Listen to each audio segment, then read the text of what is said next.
goes without saying, but I'll say it. For many people here, loss is hard in ways that you would expect for those who have lost somebody, and essentially everybody here probably has. But also in a lot of ways that you can never forget. And I know for myself, and probably for my mom, Dana, Jackie, and Joel, and the kids, more so over the last few weeks as time passes. So whether it be sudden or drawn out, old or young, I think the end result is always that there's going to be a void there. So a night like tonight, as this, the people, the stories, the memories, they're going to go a long way in helping us fill that hole with the feelings of joy, appreciation, and love.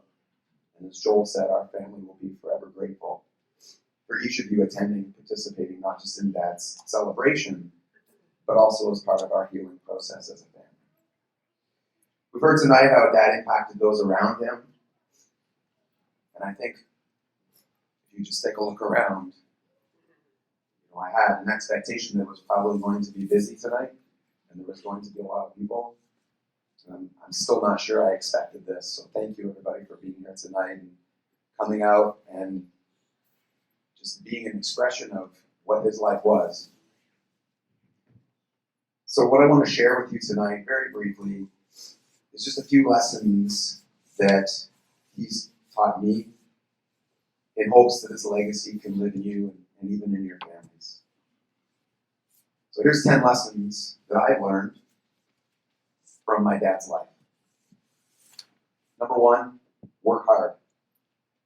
As we've heard many people talk about tonight, all I remember about my dad, especially when I was little like this, is that he had 2 jobs, that most of the year he would go to work in the morning for Ted, and he'd come home and he'd have a shower, and then he'd go to work in the afternoon, and then we were in bed when he came home, and we were in bed when he left for work again. And he'd repeat that over and over and over again all summer, and really it was only when the winter came where he wasn't doing concrete that he was able to actually probably sleep and do other things that he loved to do. So number 1, work hard, and I think that maybe more than any of these, that's been passed down to both Joel and myself, and something that we try to express. Number 2, Joel's done a much better job at this. Have fun.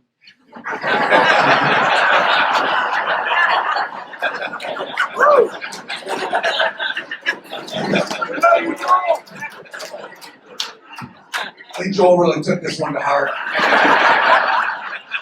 This was a big lesson for him. He really went for it. So, the hockey tournaments, the ball tournaments, the Challenge Cup. I remember being out at the regional center. The friends, the parties. I was literally just going to say, sorry, Doug. All I remember, I think the best party ever that we clearly were in bed for. I remember looking out our window, and Joel and I shared a room, or if we didn't, we'd end up in the same room anyway. Looking out the window, and all of my dad's friends were standing at the edge of the pool shed, so if you've been to the house. And I'm like, what are they doing? And they're like, don't do it! Don't do it!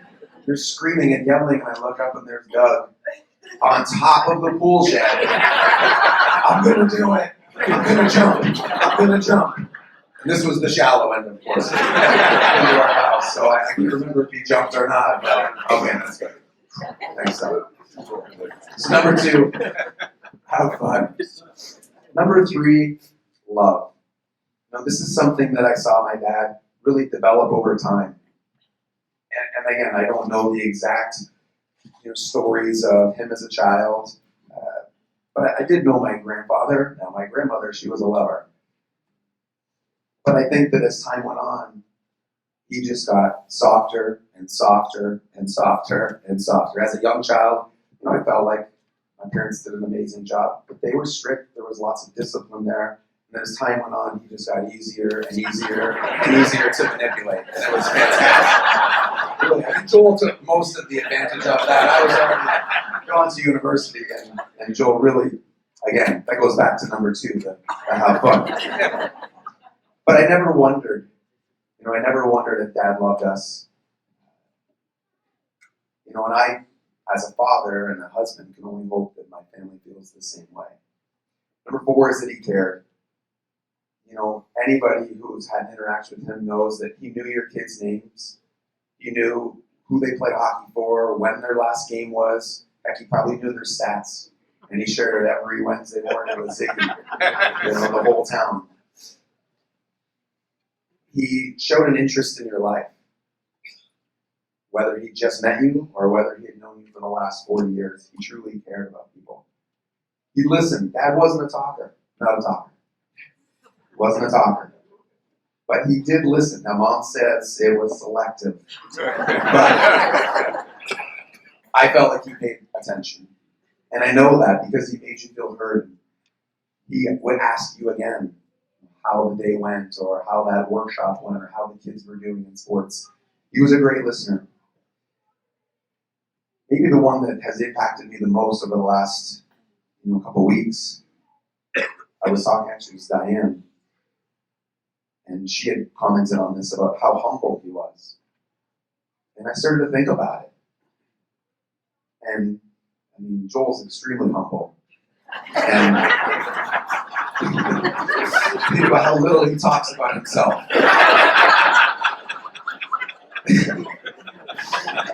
But even that said, but in all seriousness, we all say things about ourselves. We're all, proud to talk about things we've done. But honestly, I think back and I cannot remember even once in my entire life my dad talking about himself. Ever. For all the accolades, look around. For the impact that he made on people's lives, I never once heard him say a single thing about himself. It was always about other people. It was always about the people around him. And I think that's almost unheard of in this day. He was helpful. Need a truck? I've got one. Kind of. Need a truck? I've got one. Just gonna move these cement tools over. Just move those pizza boxes. It's fine. Your foot won't fall through. It's okay. Need to raise some money? We could do that. Need extra muscles? I've got Mike. But if you needed something, he was there. Whether it be volunteering or volunteering Joel and I to do what you needed, somebody for the Richards family was going to be there to help you. He was content. This is the one that really has stuck with me. People ask me about, were you surprised? Were you shocked? Of course, it's shocking, it's surprising, we're sad.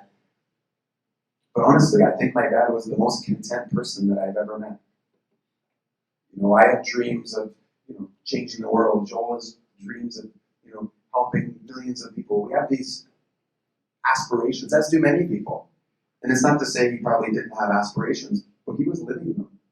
He had no dreams of being anywhere other than where he was.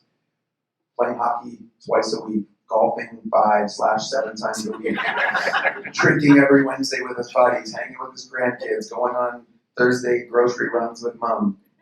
There was nowhere that he would rather be than exactly where he was, and I feel like that's a lesson for me, and probably a lesson for all of us, to just be content with where we are in our lives and the people that we're with, and to be happy in this moment. Last couple here, guys. To treat people with respect. We've heard about his work at the regional center and how he cared. And from the moment we were young, I remember the boys from the regional center coming to the pool to swim. And one of the things that both Mom and Dad had told us was, these people, these men, these boys are to be treated with respect. They're to be treated like anybody else. And so as 4-year-old, 5-year-old, 7, 8, 9, 10, to hear that from our parents and to see, people that other people might look at as different or other people might look at as odd or weird, to know that they were just like us and they were to be treated just like us, regardless of their ability, of their race, of any characteristic. And that leads me to the last one. And this is the one for all of us, I think, that everybody can learn from my dad, and that's simply to be kind. He was one of a kind, but he was kind.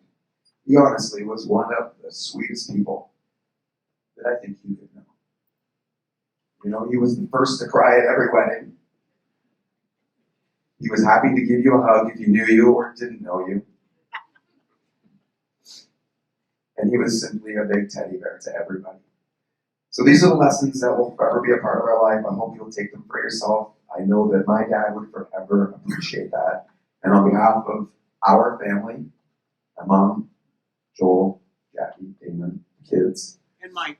and Mike. Once again, let's raise a glass to Dave. Dave.